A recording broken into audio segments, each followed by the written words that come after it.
It's Tuesday. Welcome back, everybody. You know what that means. It's IndyCar night on iRacing.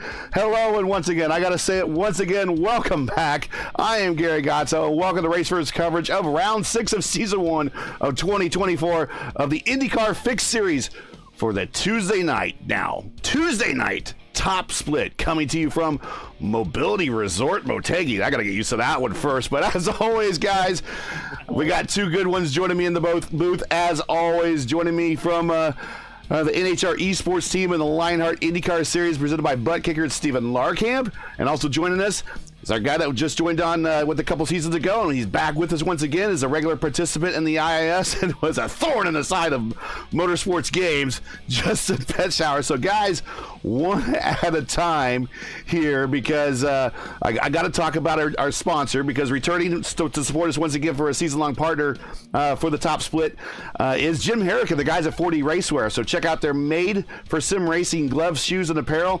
Visit them at 4dracewear.com or click on their link in today's description. So, gentlemen, it's been 386 days when we last signed off as a team following Richmond. 386.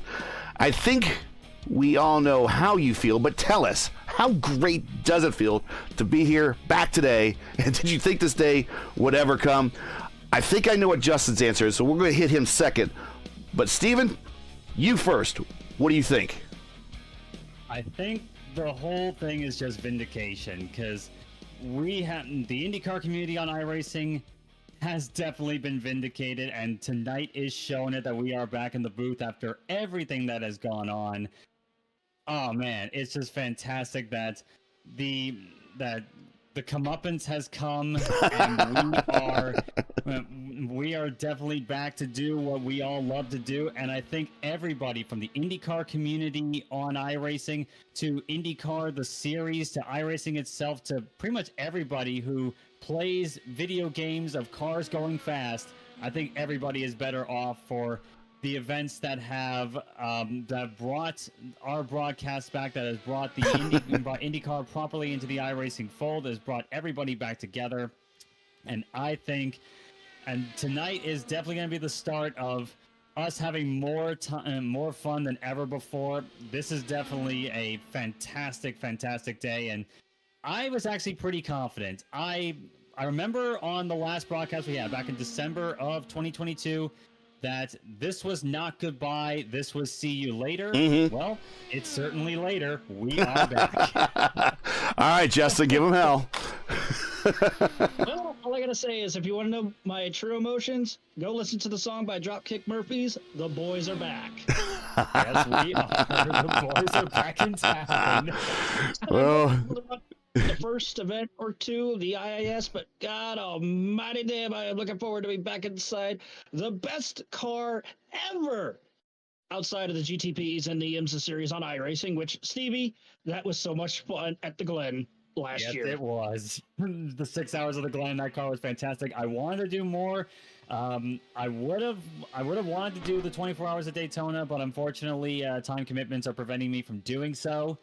But that's a car I'm definitely going to be driving more often. But now that we are firmly back in business, the IndyCar, you're going to be seeing me a lot more in it. I've had a lot of fun in the F3 car with my friends at the NHR Esports team. I'm still going to be driving that car a good bit.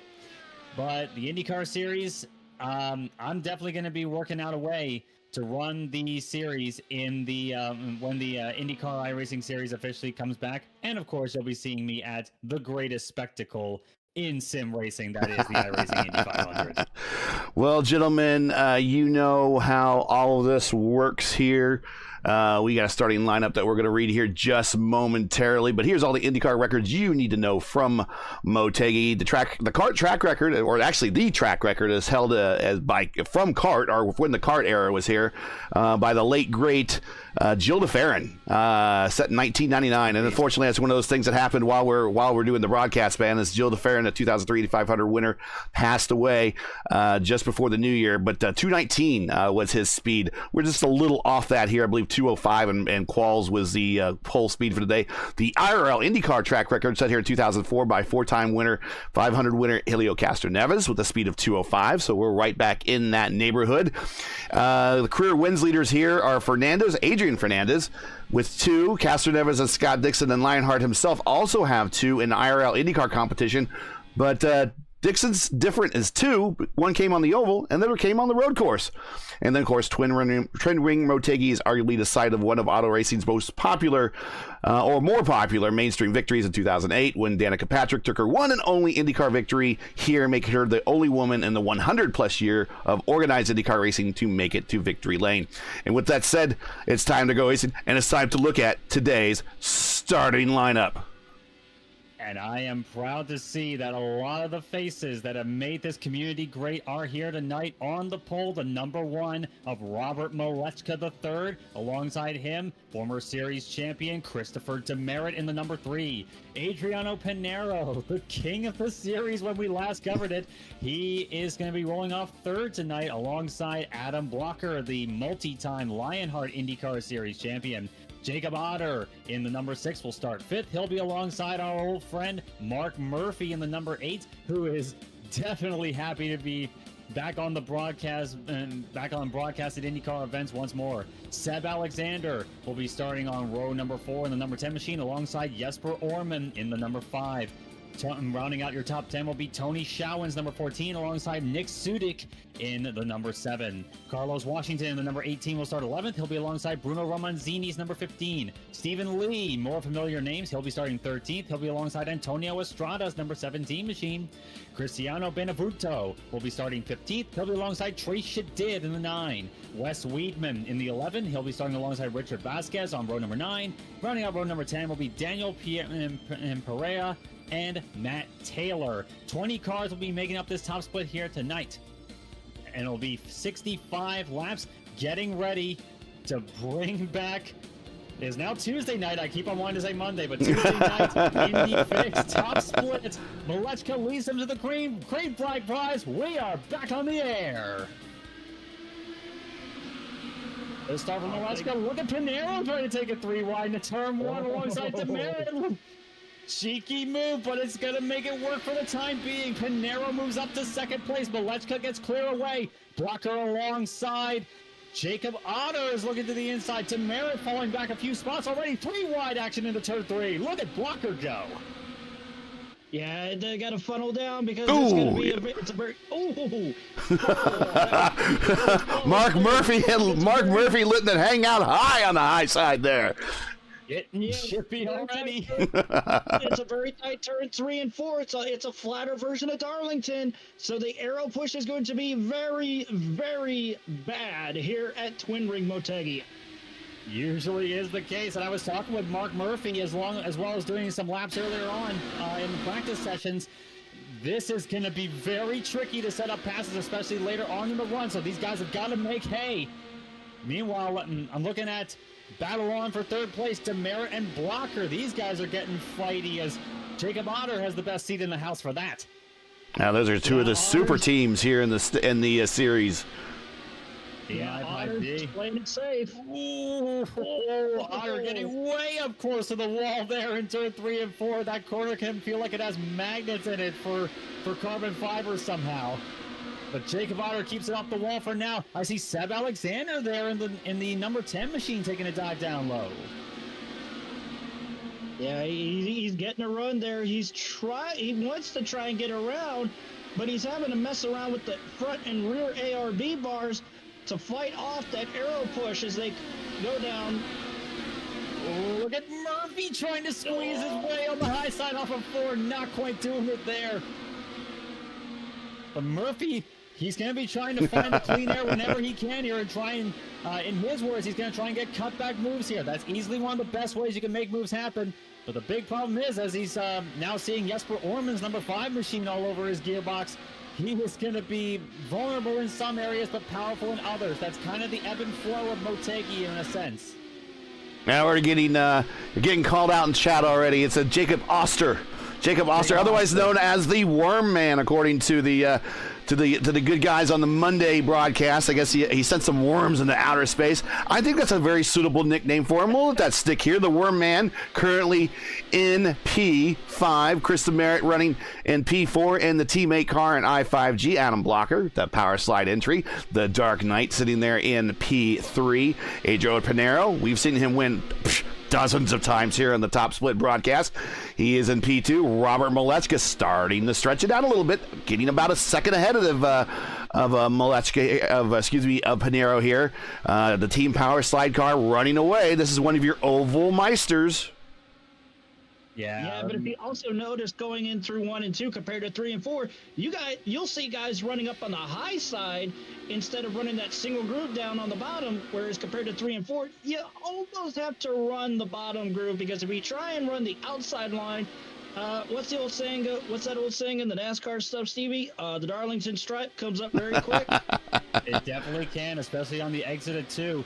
I have seen some variation of lines here, especially that middle groove, because the main thing I'm seeing is that, especially with the downforce settings these cars have, you're going to have to find the grip wherever you possibly can, and the best way to do that is not being in the direct slipstream of the car in front. There is no air going over that car. Because I'm looking at Chris Demerit trying to set up runs wherever he can, trying to run down Adam Blocker for P3, and Jacob Oster is still trying to stay in his wheel tracks as well. And just to clarify what my reason why I said Otter before, that's what I've heard it been pronounced a long, long time ago, but evidently I'm wrong, and if I'm wrong, I'm wrong. That's all right. Oscar, sorry about that, man. We are riding on board with Chris Demerit, 5th gear in the exit of corner number 2 here in the draft of Adam Blocker. Going to shift up to 6th there. Now watch it. He's going to get as low as 3rd gear coming into 3 and 4 here. 3, 4. There it is. 3rd gear. He's running a little. He's running a lane and a half off the bottom, keeping that momentum. And we saw Pinero get into the wall there.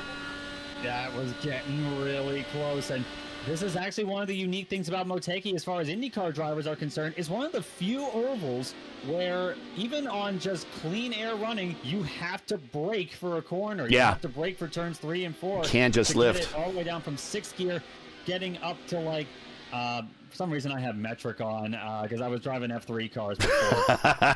That's okay. That's okay. Yeah, but they're going well over on the entry into turns 3 and 4. You're touching 220 miles an hour with this configuration, and then you're getting it all the way down 3 gears to getting just around 170 miles an hour. So you're shaving a lot of speed off on corner entry. That's why that middle pedal is definitely pretty useful. Well, we're currently watching. It can also be worse, though. Behind traffic, you have to get down to almost 160 or so, depending on the closing rate of the guy up ahead of you. This is very true. True. You got to be very, very careful with closing speeds in corners like that. Things starting to get a bit stretched out, though, in the top 5 there. Not much of concern for them, but I'm looking a little bit further back in the field. Definitely some chippy fights there as I'm looking side by side. Carlos Washington and Nick Sudik. That's a battle for 9th place. Sudik. Yeah, definitely some good battles here that we've waited for almost a year and a half to broadcast. We've not only missed broadcasting, we've missed showing every single person here this damn good racing that the Indy Oval fixed. Oh, we got contact, and then we end the 3 and 4. Oh, Wilson is out. Sudik trying to keep going, but Washington is very much wrecked right now. All the suspension is messed up on that number 18 machine. Wow, we were on that battle when it happened, and we should go back and take a look at that momentarily, see what happened. It was getting chippy between these two. You watch Sudik here, and we will get another camera angle. Sudik trying to do, looks like he wanted to go high and decided to go low. There he goes high. Yeah, and then here comes Washington back up, and the crowd that crosses in front of him takes the air away. Might have been just, I'm going to call it, guys, and chat, you feel free to go ahead and you could be the jury on this one. I'm going to call that a racing deal right now. If chat, you want to come in and say that you maybe saw something different, go ahead and put it in there, and we can discuss it. But we are now under caution for the first time here on the Tuesday night Indy Top Split. It was like I was saying, the closing rate is very tremendous, especially coming off of turn 2, going into turn 3. And that literally was a racing deal. That was just... it was a closing rate that was a little too much. That's all I'm going to say. Everybody to pit road. All coming on the pit road. Oh, Demerit didn't quite hit his marks, and Malechka's had a very Malechka had a slow stop, and wow, Jesper Orman jumps up to 3rd. Wow, brilliant stuff by the 5 crew there. But what has happened to Robert Malechka? Number 1 car just had a very, very slow pit stop. I'm not sure what happened there. Well, I saw the Merritt didn't quite hit his marks, so he had to reset, but he got out and recovered very well. Of course, he's 2nd. Pinero picks up the lead. Now, it doesn't look like that contact we saw when we were riding with the Merritt that in the in-car that we saw Pinero hit the wall. Doesn't look like that he has any ill factors from that right now, and at least he got those tires off. Remember, tire limits here in the Indy Fix Series are now called the IndyCar Oval Series. When he gets here next season, we still have 1 road course to still hit this season as we round out the remainder of this season then with the start of our broadcast here. But 3 sets of tires here, and everybody just put on pretty much a new set here, and we are going to be set to go. Now, can we get to the finish? I still don't think that we are good to go to the finish. That might been a little too early, but tires are kind of critical here. It's definitely going to be close. I think these guys are going to have to fuel save if they are going to make it on no more stops, and especially if this goes caution free the rest of the way. Place your bets on whether that's going to be the case, folks. But this is going to be interesting to see how these guys can stretch out fuel mileage, because I think that's going to be the name of the game. Also, one thing to point out, we've had a connection failure for Trace. Yeah, I notice he's out. Yeah, that's too bad for him. Yeah, he is getting back in the session here. I guess he's going to be trying to make up whatever he can, but he's already a lap down. That's always usually a crippling blow in any IndyCar event on iRacing.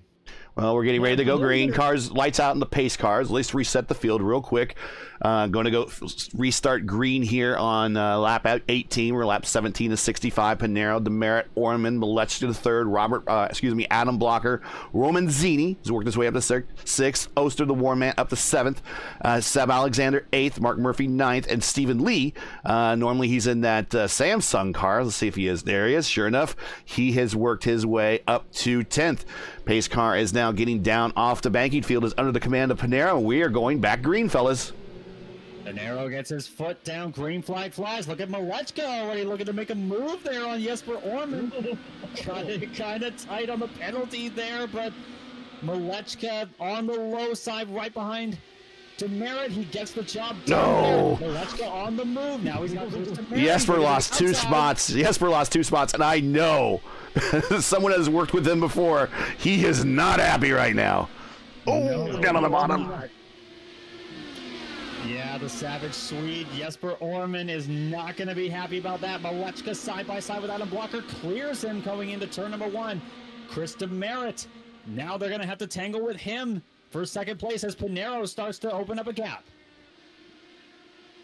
Pinero's definitely trying to get away because he knows exactly what's coming behind him. He got Adam Blocker and Christopher DeMerit that are going to try and do everything they can to get up towards the front, because there's been a bit of a, I don't know if I'd call it a heated rivalry between Pinero and those two, but it seems like whenever we broadcast one of these races, it's those three that are always near the front. Oh, 3 wide, there we go.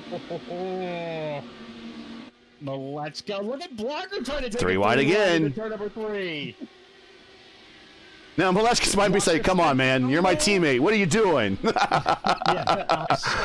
Malechka out high. Oh, how did he keep it off the wall? Oh, man. Some tensions going on within that camp between Blocker and Malechka for sure. And DeMerit is probably looking at his chops a little bit as he has a peek down low. Not quite doing it there. Coming off of turn number 2.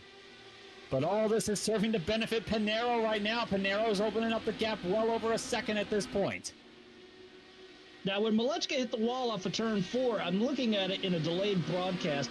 It looks like he just scuffed the sidewalls on the tires on the right side there. Not enough to damage the car. Yeah, I think I've seen that once or twice as well. A few drivers just sort of scuffing the tire on the wall there. Yep. It's not going to damage the suspension, thankfully, but it's but that's definitely going to be a hairy moment for sure. Yeah, enough there to remove the logo from the side of the tire.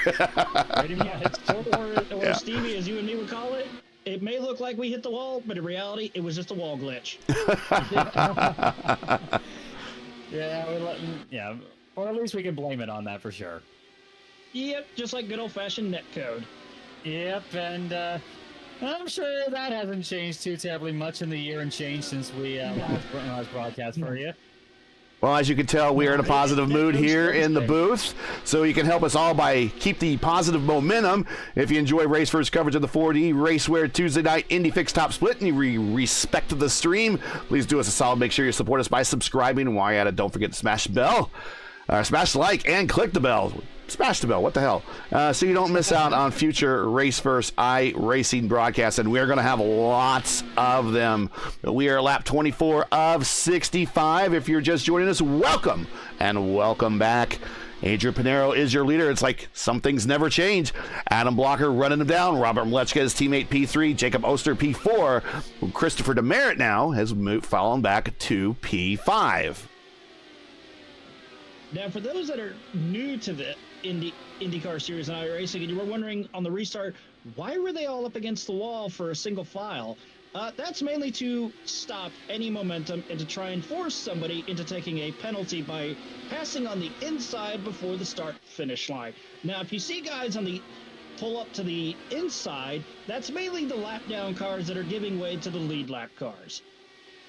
Yeah, exactly, and that's an interesting little quirk of iRacing system, and as Gary has put it once or twice about a year ago, that it's as IndyCar is trying to work in a NASCAR world here. It's basically an old NASCAR rule. Yep. It doesn't really apply in the IndyCar realm in real life, but it's something to give you a chance to defend against a guy who may be making a move there, because if you pass a guy on the inside before you reach the start-finish line, black flag. That's a penalty.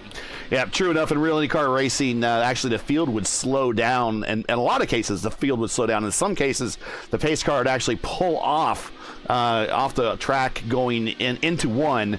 The leader then would pick up the field and then bring the field around, and the starter would have the field go back to green while the field was coming up to speed through 3 and 4, so there would be no like accordions or bottlenecks or anything like that. I was thinking about now, since iRacing has Jesper Orman almost up to the wall. now that iRacing now is, properly has the license from IndyCar, is maybe any concessions to maybe kind of change the code a little bit and make some of IndyCar racing a little bit more normal as it would be for us IndyCar fans, instead of sliding us all into the square holes of NASCAR racing. So I'm kind of hoping, but the likelihood of us seeing that ever, I don't know. I mean, there's several things I like to see changed. The variable pit road speed, one of those. But will we ever see proper IndyCar restarts and starts, unless it's actually planned by people in a league race? I'm not sure we'll ever quite see that. But right now, watching the battle between Jesper Orman and Mark Murphy as he takes a peek to the inside, going into 3. Murphy down low, going side by side with Jesper Orman. Orman trying everything he can to really salvage all the positions that he had before this restart. But it's been going a bit backwards right now for the number 5 machine. Unfortunately for him, Mark Murphy still not quite. He has cleared him now.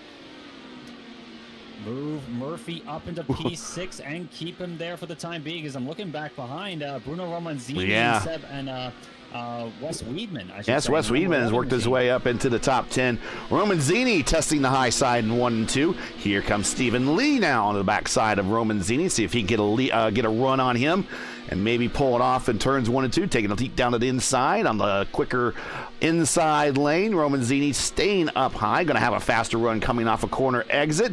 Lee gets up there, slams the door. Romanzini with the momentum, taking a peek to the inside, going into 3. Not going to be able to complete that. Give the position to Lee. Now, one of these things you can do, we talked about it already, guys, is fuel conservation here on this track. This is one of those tracks which is really weird, and I really think it's because of the way at corners 3 and 4 really slow the car down. You could be on fuel map 5 and really not lose contact to the person in front of you and really not hold up the person behind you that much. Definitely can, because this is some may argue that Motegi is one of those tracks where the driver has to do a bit more work than the car does in some occasions. Ideally, the situation for a lot of drivers is they want the car to take most of the strain, and the driver just inputs it. This is going to be mostly driver input, and running on map 5 does become viable, especially with that hard braking zone into turn number 3. You can lift and coast into that corner too, and that saves a bit of fuel in its own right, as I'm thinking Adam Blocker is trying to do right at the moment here. He's actually dropped back behind Robert Malechka, and now Jacob Oster is now right up on his 6 o'clock position. We just had a battle for position back in 7th and 8th. Seb Alexander got around his teammate Jesper Orman. Jesper continuing to fall back, unfortunately. Seb up to 7th, Jesper up to 8th. Wes Weedman now coming into this battle. He is 9th. Let's take a look at this battle up front with Malechka and Blocker. Malechka, side by side. Oster taking the high side off, and 3!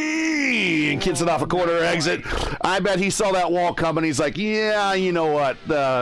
Discretion is the better part of valor here. It's still a little too early for that type of move there.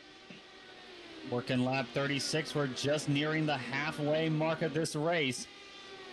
So Blocker seems to be in fuel conservation mode at the moment, and I wouldn't blame him for doing so. And this may be, I'm not sure what the game plan is for the number 5 crew of Jesper Orman, but he could be in the same position as well. He's realizing the fuel situation. And maybe it is fuel. Yeah, absolutely.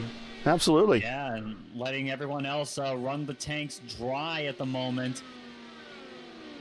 This could be an interesting game plan right now for Adam Blocker, and being him, kind of I guess you could say is kind of the Scott Dixon touch in some ways. You could definitely save fuel here, and he can maintain pace. He's definitely one of the guys that's capable of doing that. So Blocker right now running behind his teammate. Malechka is about 0.8 off of Pinero as they came across start-finish, so tiny bit quicker as it stands. Only about 100th of a second, in fact. As Pinero... Yeah, I got a quick question for you there. So, yeah, that's what I was getting ready to ask you. Pinero has the purple lap with a 27.166, and if you just need a real quick look at what that translates to, there it is on the tree, 201.7. So we are just the fastest drivers are just past the 2-century mark there. Malechka at 201.6, his best lap. Blocker 201 flat, his best lap. So my question for you, Steven, is we see Pinero here coming through 3 and 4. And I think we've seen his line here the last couple of laps, try to get the camera on it. Not going to be able to do this time. But as he comes off of 4, he is going to the inside of the track and then coming back to the wall to make his entry into 4. He's trying to break the draft. And there he is again, inside in 3 and 4. But also, you're kind of unnecessarily scrubbing speed. Because he's really not he's really not closing or lengthening the gap to Motegi. Is he doing himself any harm, or is he doing himself any good doing this? That is an interesting question here, and it can certainly slice both ways. Last lap was pretty even between Pinero and Motegi, so the main thing he's trying to do is he's trying to throw Motegi out. Battle for third. Blocker and Oster side by side going into 3.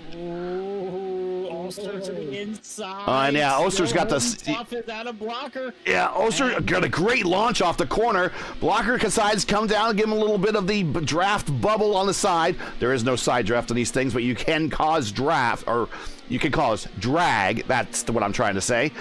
Man, the worm man worms his way across. Blocker says nope. Dark Knight says I'm going to go to the inside and I'm going to take the position back. At least try to. They have swapped positions where they were for the lap before. Blocker down low, side by side coming off the corner. Still side by side. Blocker gets back in, gets into the draft, decides that he's going to try another go at it. Yeah, and I'm inclined to think that Blocker would be more keen to be ahead of Oster in this case, because that's not one of his men. That's not a friendly driver to Adam Blocker. The Team I5G machine is definitely going to be fighting him a lot harder than Robert Motegi would, though you could argue that they had a bit of a chippy. The two teammates had a pretty chippy moment at the start of this of this run. But Blocker, I don't think he's going to want to be behind Oster as much as he would want to be behind Motegi at the moment. Not least because it's costing him a podium spot at the moment. Let's take a look further back in the field. Shout out to Trace Shadid. He is back underway. He is a lap down, but he's not giving up. As he goes by Richard Vasquez in the 19 machine down in 17th place. Shadid is trying to salvage whatever may happen here. And of course, this being the sport of motor racing, we all know that anything could possibly happen. You never know what you could possibly gain, and you want to minimize your losses for your ratings. Here's Matt Taylor in P15. He got himself up a couple spots, but his I rating and his position on track are kind of betraying each other, because he is one of the drivers normally you see at the head of the pack in the Lionheart IndyCar Series, and right now he is struggling. This is kind of par for the course for Motegi. Starting the back really does you no good here. Most people say, hey, I can start in the back, I can work my way to the front. Well, for whatever reason, this track is it's hard to do that. Another person having that same issue, Antonio Estrada. He's only up a couple positions. And Tony Schowen also kind of in the same boat. He started 9th, and he's fallen back to 13th. Some of these more experienced drivers falling back for whatever might be fuel mileage, but this track just doesn't race well from the mid-pack on back. Yeah, exactly. No, it does not. Yeah, it becomes an issue with all the, especially all the draft that you're having to catch off of people, and of course that's a benefit on the straights, but it's not a benefit anywhere else. You're going to want to avoid the slipstream in the middle of the corner as much as you can, and that's forcing people to take different lines and slow each other up, and it's kind of limiting their momentum as well. And the main place that you're able to make passes work is on the exit of turn number 2. If you can get a cutback move off of 2, you can get a good launch off the corner and then dive it down the inside or the outside, whichever one you want to try, in turns 3 and 4. So that is like the main place you're going to be watching for passes. Yeah, we just saw one right there. Stephen Lee, Bruno Romanzini. Stephen Lee looking to look to the inside, trying to get that position back. This is for the top 10. Wes Weidman, he was in the top 10. Now he is back to 12th as we get into the later stages of this stint. 33 laps most of the drivers have on this current set of tires. So we are looking at a pit stop here probably in the next 10 to 12 laps, give or take, depending on what everyone's doing, which means, guess what, guys? It might be a splash and dash. It could well be, and as Jacob Oster moves up into P2 around Robert Malechka. I think Malechka is realizing the situation here it could be, and he has dropped back a good bit off of Adriano Pinero's lead as Oster tries to run down the leader, and Blocker falling back a good bit behind. Right now, Malechka was Oster before, but he is actually running a bit faster than Malechka is at the moment. So this is going to be interesting to see this dynamic play out. And look who's coming up behind them, Mark Murphy in the number 8. Yeah. Now, if we have to stop early here, the undercut is powerful here. Yes, it is. A friend of the program, Craig Forsyth, I've seen him pull it off in this race before, and he in his first stop he pulled ahead of everybody, and then on a second stop he just lengthened it out from everybody and kind of won. It was a league race kind of going away. So the undercut is extremely powerful. At what point, Steven, if I'm going to pit and I want to take advantage of the undercut, when do I think I do that here coming up here in the next 8 laps or so? The main thing that you want to look for is to maximize your Roman Ziti pit road. Here it is. This might be one of them. Yeah. Now he's not going to undercut to the lead, but he's definitely going to undercut probably up into the top 5 if he pulls this off. So he is going to be the first to stop, scheduled stop. This will be his second set of tires that he's putting on. You start with 3 sets in the pits, and the set to start on 4 down and away. Enough fuel to get to the finish. That's it. Don't need any more. Down and away. So he is the first taker on pit road. Back up front, Adriano Pinero. I don't know how much saving he's doing up there. He does have the cleanest air by far, but he has the biggest block of dense air hitting his car. Now he is coming up to some traffic for the first time, and that is Richard Vasquez. And that Tony Stewart throwback there. Indeed he is. And one thing I want to point out particularly, just to show how powerful the undercut can be with fresh tires, just to give you an example here, on the first lap of Pinero's run out of on the green flag, the first lap on the run was yeah. But lap 19, his lap was a 27 dirty air on fresh tires. Yep. Right now, barring that lap where he had to get around Vasquez, 27.8, 27.6s, so yeah. 4/10. That is a massive difference. That can be pivotal depending 10 on to go. when a driver comes in. 10 to go. Getting down the clutch time. I just want to thank everyone if you're just joining us. Once again, you are welcome back. First of all, you're watching Race First coverage of Round 6 of the 40 RACEWEAR Tuesday night Indy Fixed Top Split. Coming to you from Motegi, where Adriano Pinero is our leader, leading with about 9 laps to go. Pit stops still to come for most people, we think. Make sure to hit that like button and subscribe to the channel so you don't miss out on the next race. And also, don't forget, give your commentary team some love by sending a donation via our GoFundMe campaign link in the description. We certainly would appreciate it, guys. Now under 10 to go. Getting close to crunch time right now. The main thing I'm looking at is fuel. I can imagine Blocker's been saving for a good little while now, as now he's got Mark Murphy all over his gearbox.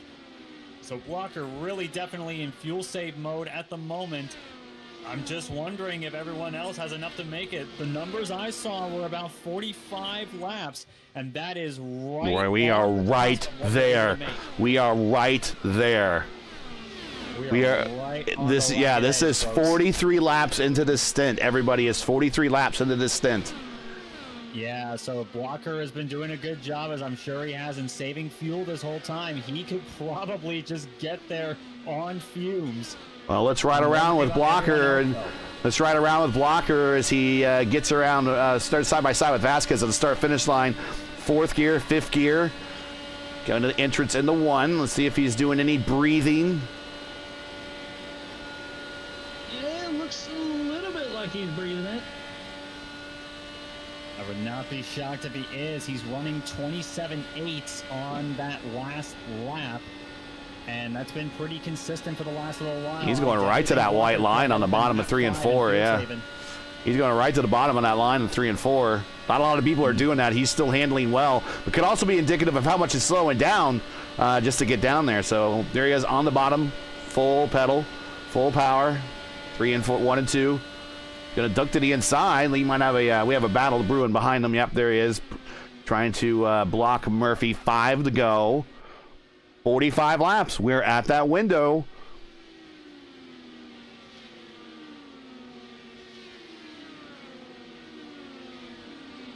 Murphy looking for any chance he can here.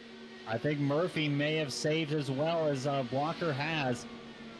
So this is going to be interesting Blocker to to the see inside. what the leaders Yep. are able to pull.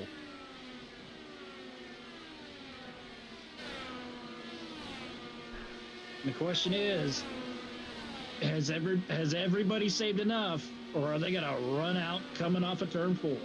That is going to be really interesting to see. Jacob Oster is catching up to Pinero slowly but surely. It's down to 9/10 of a second. Still has time. But everybody is keeping an eye on the fuel gauge at the moment. I'm guaranteeing that.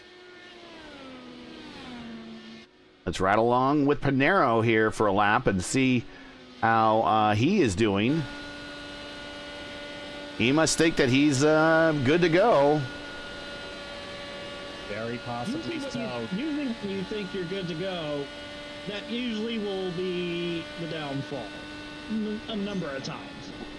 Could well be, but if there's people that I trust... Big lift in 3 and 4.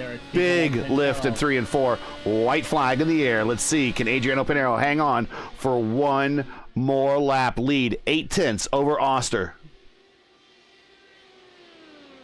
Holding pretty well so far. Down the backstretch. Last time. 3 and 4 is looking pretty good. I think he's got this one. And the more things change, the more they stay the same. We are back, and Adriano Pinero gets the win at Motegi. The winner of our last broadcast about a year ago comes back to do it again. Oster second. Malechka rounds out the podium. Adam Blocker and Mark Murphy make up your top 5. Can't leave out Christopher Demerit finishing 6th, so obviously that fuel strategy that they were working on, it paid off. It definitely did, and everyone was just saving very, very well as Demerit now comes down onto pit road.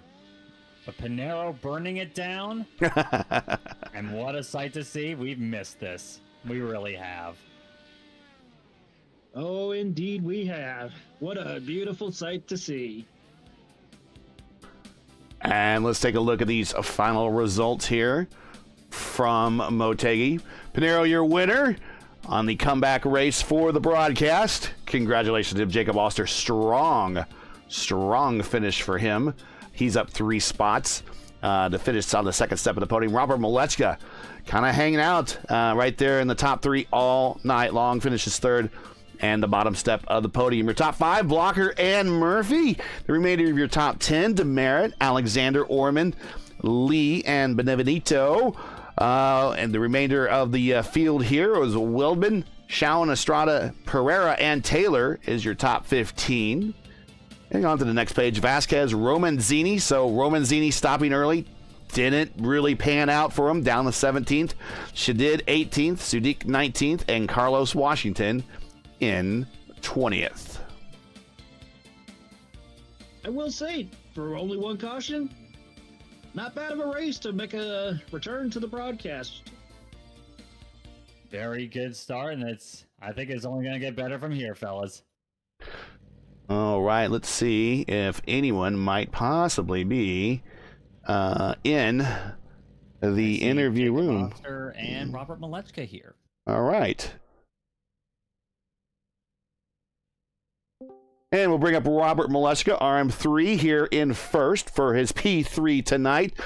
Robert, busy weekend. Of course, the US 500. Then, of course, you did the Open I saw last night. Then here with us tonight. So definitely getting the IndyCar racing jive back on. P3 here in the first top split of fixed since the broadcast ban. How did it feel? And tell us about that pit stop where you got apparently a jump on some people. Yeah, going to the pit stop, kind of the big, since there's not much tire wear, the big debate going on is if we should take tires or not, because they don't seem to wear a ton, and I think we only had roughly 15 laps, and I opted to take tires. Well, I think Adriano, Jesper, and maybe Mark decided not to. And, for Adriano, that was the winning move to get the clean air. I think when Adam, myself, and Chris went into 3, I'm not sure if you guys caught it, but I completely destroyed the wall. Yeah, we either got close or we were sure if you got closer. We know he didn't knock it down because it's still standing, but oh yeah, but yeah, I have a pretty good scrape on the side. It's probably losing me not much time, but if I didn't have damage, I think it would have been pretty interesting. I don't know if I could have got to Adriano, but it would have been much closer, maybe within like 3-4 tenths. But yeah, I basically knew I had damage, let Jacob go, and kind of just rode in P3 and kind of solidified that spot. how many more laps of fuel did you have left there? Because we were thinking that it was kind of getting close there at the end. Was it that close, or did you have to do some saving? Yeah, so I don't think anyone in the draft needed to save at all. Adriano might have needed to save half a lap at most.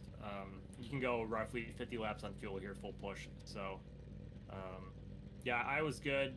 I think everyone else was good, maybe except Adriano. But even with the yellow laps, I think he was okay to make it. Wells, any questions? So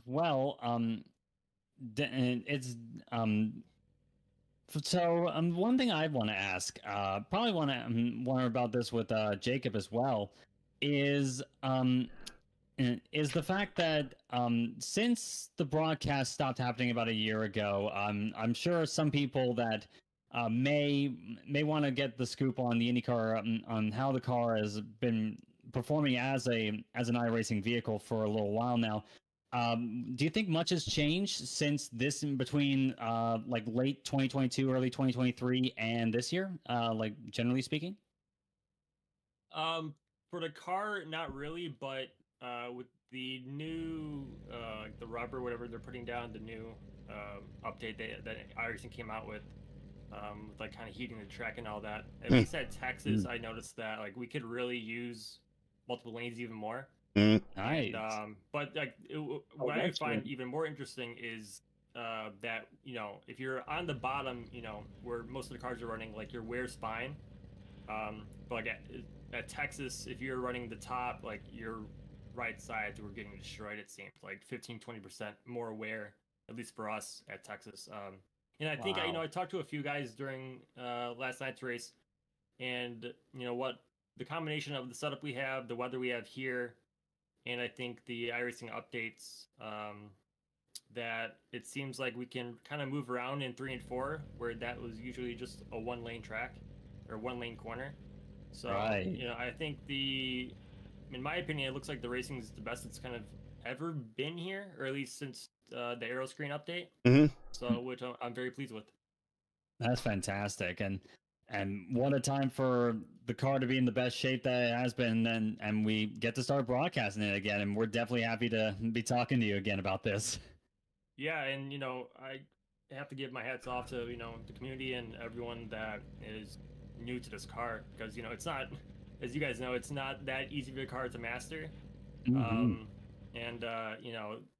Last week at Pocono was our highest non-Indy or restrictor plate participation week in I think 2 years. Wow.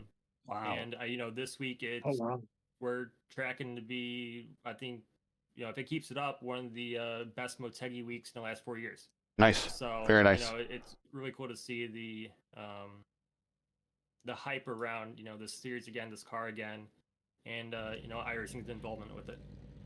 Well, we congratulate you on your podium finish tonight. I'm sure you're tired with 3 or almost 4 days of straight racing, so we'll let you go ahead and have a break, for God's sakes. Thanks for showing up, man. It's always good to have you in the lineup. You are the fixed liaison for the community, so thank you for stepping up for that one. I'm sure that's a thankless position. Thank you for taking that one, by the way. So I'm sure we'll be talking more, but congratulations. Go get some rest, and we will hopefully see you at Plate Atlanta next week. Yeah, thank you guys for doing a broadcast. It's great to have eyes on the fixed series, as well as you guys are doing the open and race spot as well. And great turnout today for the broadcast. I think we had a 4,500 SOF, so that's a great step. You got it, man. Great one. Talk to you later. Yep. See you guys. Take care. All right, let's bring up Jacob Boaster. Jacob Boaster, the Worm Man, as he is so called in on the other broadcast. It's going to stick here. We'll make it stick. But P2 in the i5G car, you were gaining. We think that maybe he was trying to save there at the end. Were you saving at all? I had 0.09 gallons when I took checkered flag, so I was running map 2 for about the last 10 laps. Because I had been more full throttle than probably anybody else had trying to get around Chris, Rob, and Adam. But I just couldn't really get to him. I think my tires were a little too worn, and the draft is so powerful. Being the leader is so powerful at Motegi.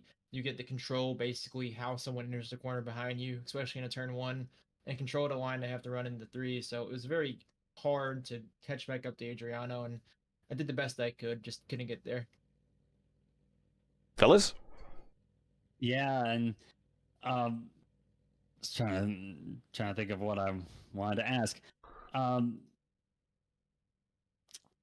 I think the whole race, you were definitely having some good battles with Motegi and Blocker there.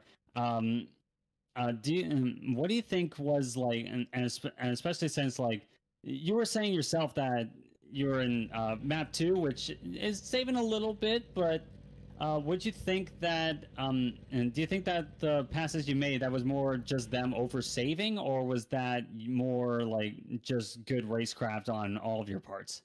I don't think any of them were saving necessarily. I was running map 1 most of the first part of that stint, and I was full throttle turn 1. I'm sure they weren't, because they were a little bit different draft. But to get close to them, I kind of got lucky with both Rob, with Chris having older tires, Blockers doing a little half spin off of 4, and Rob hitting the wall. Kind of just find my way through with a clean car and a little bit fresher tires than everybody, because I kept them on a little bit better to be able to power through and at least run side by side for a couple laps before I could clear somebody. But it made it interesting. This is probably the best Motegi we've ever had, open or fixed, in my history running this car. Yeah, just kind of coming back. Happy about, yeah. Just coming back to you on talking about those tires, running side by side, Blocker. Normally, when you come off an exit of 4, when you're in a battle between 3 and 4, the guy on the high side has momentum and normally beats you down the straight. Excuse me. When you were racing them side by side, you were obviously, you could see you had fresher tires because you were blasting past him on the bottom off of 4. So it was pretty evident then by those moves at kind of what you were doing. But congratulations, P2. I'm sure you have some shout outs with the great i5G there, of course. With IndyCar going to be back on the menu for broadcasting, of course, I'm sure you guys are really excited for the 500 fixed and open coming up. So I'm sure you have some shout outs to your teammates and maybe some family members. Yeah, we're pretty excited for the 500 to be back. I look forward to getting stuck in to running Indy again. I would like to personally thank Rob and Brandon Trano for getting all the sets set up for this season. That's been a real improvement. The temperatures may not be what we want them to be, but the car is a lot better drivability for people that can push the car and people that are coming into the car, more importantly. And I feel like sooner we got the license back, we're making all this big push to Indy. That's going to be very important. Those two are kind of leading the charge on that, which is really good to see. Well, thank you very much. Oh, go ahead there, Justin. Go, Justin. Are they gonna let us get dynamic weather in for the 500 this year instead of static weather? If they can figure out a way to do dynamic weather for race and static weather for Q, then yeah. But if we can't have both of those, we want static. Good question.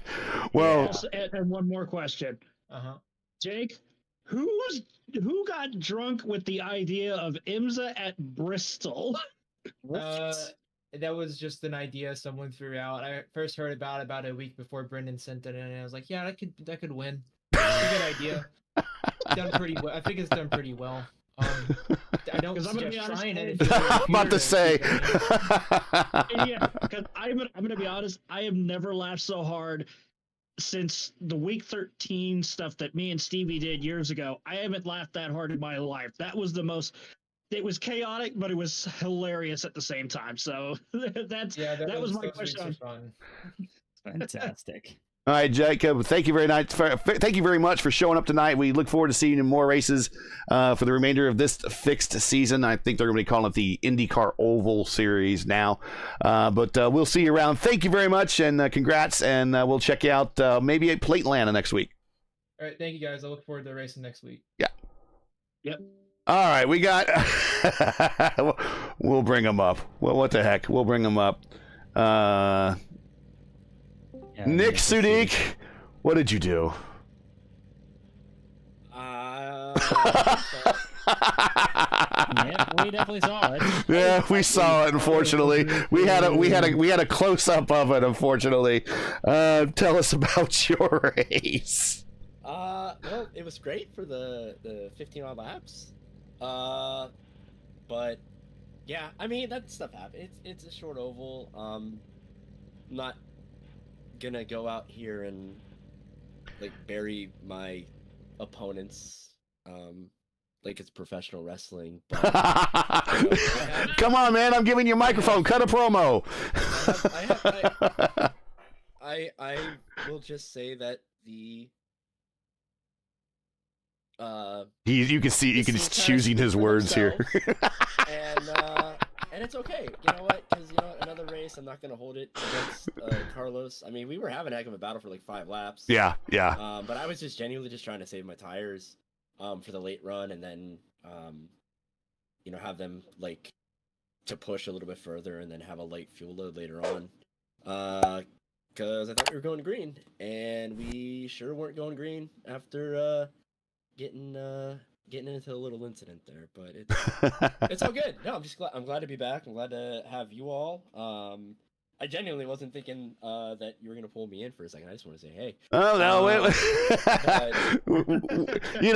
we're in a good mood here for the first race back. We thought we bring you in. So while we got you here and we're wrapping things up, what are your plans for this season?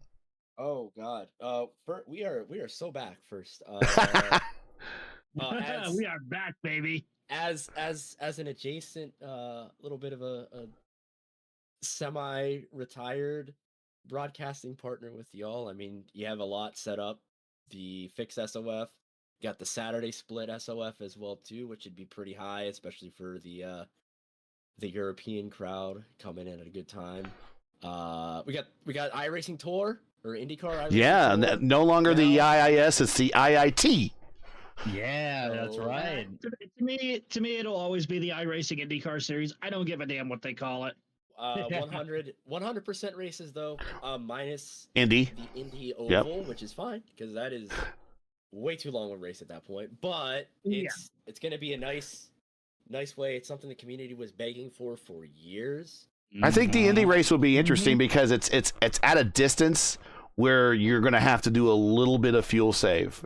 So it's normally if it's how it is to Indy, it's typically 30 laps a stint, and it's at 125 laps. Well, 30 doesn't go evenly into 130 and 25. So there's going to have to be some fuel savings, and some strategy there. So I think Adam Blocker is the liaison for that series and came up with that. That's probably some wise thinking. So Indy Tour is 100% length races, and we will be showing those when the season starts. And that's, of course, when the NTT IndyCar season starts. We will be showing those here at 1:00 p.m. Eastern time here on Raceverse. And we'll be showing those in lieu of the Indy Open second race top split when those races are coming out. So if it's an IIT weekend, you'll be getting the 100% race. If it's not an IIT weekend, it'll just be a second to strike the field for Indy Open. And of course, things are looking that we are going to probably cover the top split of the Indy 500 fixed race as well, unless there's a change to that, and then we'll just kind of pivot into something else. But I will say that our bottom split coverage is our 6th most watched video on Raceverse, so that says something. But anything, Nick, while we got you here, anybody you want to shout out to, say hi to before we let you go? Sure. you all. Thank you. Okay, we'll take it. Everybody, obviously, Fruit Team Watson and All American iRacers, Daytona 500 or not 500. Oh my God, Daytona 24 week. Yeah. The grind TM is on. So everybody have fun. We will see you soon. And yeah, if you have any questions, Rob kind of alluded to it, Jacob kind of alluded to it, reach out to us. The community, we're growing. We were hitting full stride right before we were unable to do this, but we're back. We are back. All right, boys, starting with you, Mr. Larkamp. Final thoughts before we head to Plate Atlanta next week. Well, I think the biggest feeling first and foremost is welcome back, fellas. It's been it's been a long year as this whole saga has run its course, and the outcome that I thought was going to happen at some point, it did happen a lot later than any of us ever wanted to, but it happened sooner than I thought it would, frankly. But we are definitely back, and we are happy to do so. It's great to see, and it's great to see the resiliency of the IndyCar community, and in a way to celebrate that, I guess you could say a triumph for the entire community. We were treated to a great race tonight overall. Fantastic. Yep, fantastic. A lot of drivers who have been in the game for a while, they never lost hope. I never lost hope, and I like to say a lot of us didn't lose hope on this one. So, as I said before, last time was not goodbye. It was see you later. We are back at that later time, and we are going to stay back, I think, as far as I'm concerned. Justin? Well, all I gotta say is this: at least I don't have to go back and run the NIS and that god awful next gen bullshit car. And I gotta get the soundboard with the beep on it if we're gonna have you remainder for the season. Anyways, that was the one I was gonna let slip in because Stevie knows my thoughts on that next gen car. Oh yeah. All right, guys. So that's it for I am so happy that the series is back, that we got our Indy 500 back, fixed, and absolutely, as well as the IIF back. I cannot wait to get back behind the wheel of this car, hopefully by mid-April, fingers crossed, and run against some familiar faces, and hopefully be back inside the broadcast booth watching live racing instead of behind a tape delayed, courtesy of Discord on the phone. all right. So, gentlemen, that is it for tonight. Once again, your podium from Motegi is Adriano Pinero does it again. He's P1 for tonight, and our return back to broadcasting. Then we have the Warman Jacob Oster, P2, and RM3, the Oval Meister, Robert Belechka III, on P3. Join Steve and Justin and myself next week for a very special, guys, you probably maybe know this, maybe don't, but now you do, double-header broadcast of Round 7 of the Tuesday night IndyFix Top Split of Season 1 of 24 as the series moves to Plate Atlanta. Now, if you want to know what our doubleheader looks like with plate races, go to Talladega. I think that is our 10th or 10th most watched video. We had a great showing there, and I'm thinking, let's do that again. Anyway, so we're gonna we're gonna do it again. Double header next week. So this season, all the top split races on Tuesday night start at 7:15 Eastern time. That's 7:15 p.m. Eastern time. Remember, new time, new day this season, and you can find everything right here on YouTube at youtube.com/raceverse. Hey, we love bringing these races to you, as you cannot tell. And they're not easy, and they require time and money to produce. Believe me, I had to get re-familiar with ice on all this stuff. Because of your generosity and donations, we've been able to bring you a year of fixed action prior to the broadcast ban, nearly commercial free. Well, if you share our passion for the sport of IndyCar and enjoyed our coverage of the 4D RACEWEAR Tuesday night IndyFix Top Split, please take time to visit our GoFundMe page. The link is in the description, and donate to our 2024 broadcast fund. We realize times are tough. Trust me, I'm there. We have to put a daughter through college, so anything will be greatly appreciated. We thank you for watching, and hopefully make it as a part of your Tuesday evenings going forward this year, each and every week. Now, as you know, the YouTube algorithm game is not easy, so please help support Race First with the weekly grind, because we're getting back into it. Leave a comment below. Let us know what you thought of tonight's race, and if you enjoyed tonight's coverage, support us by smashing like in the video. It's the easiest thing you can do. If you are new, and there are some new folks out there, click subscribe, and while you're at it, hit the bell for weekly reminders so you don't miss out more of Race First's other iRacing programming, including the second Indy Open Top Split broadcast, and later this year, the iRacing IndyCar Series, or the IndyCar iRacing Tour, I believe is going to call it, the IIT. Coverage of the Indy Open Strength of Field race this Saturday starts at 1 p.m. Eastern Time as the series tackles the Nords at Nürburgring, and joining me will be Antonio Estrada. Keep your browser set here for the most in-depth IndyCar coverage and knowledge on all of iRacing. Race First, we know what Indy means. Race First Tuesday night Indy Fix Top Split and naming rights are paid for by 4D RACEWEAR. Check out their line of made for sim racing gloves, shoes, and apparel. Visit them today at 4dracewear.com or click on the link in today's description. For business inquiries to learn more about Race First and what we do, visit racefirst.com. Like us on Facebook or follow us on Twitter, also known as X. That's something else that's changed while we're gone. You can follow all of us via our Twitter handles or X handles. They're right here on the bottom of the screen. And feel free to add us, and you'll definitely want to follow Justin. Yeah, you definitely want to follow Justin. So, for Stephen Larkin, I'm Justin Pesciar, everyone at Race First, I'm Gary Gotso saying all good night. Thanks for watching. Welcome back. We missed you all. And to all of our men and women serving in the military and as first responders, as always, Godspeed, God bless, and come home safe. Catch us again next week right here for a special doubleheader broadcast as we go pack racing in Atlanta for the next race of the 4D RACEWEAR Monday Night Indy Fix Top Split. Good night.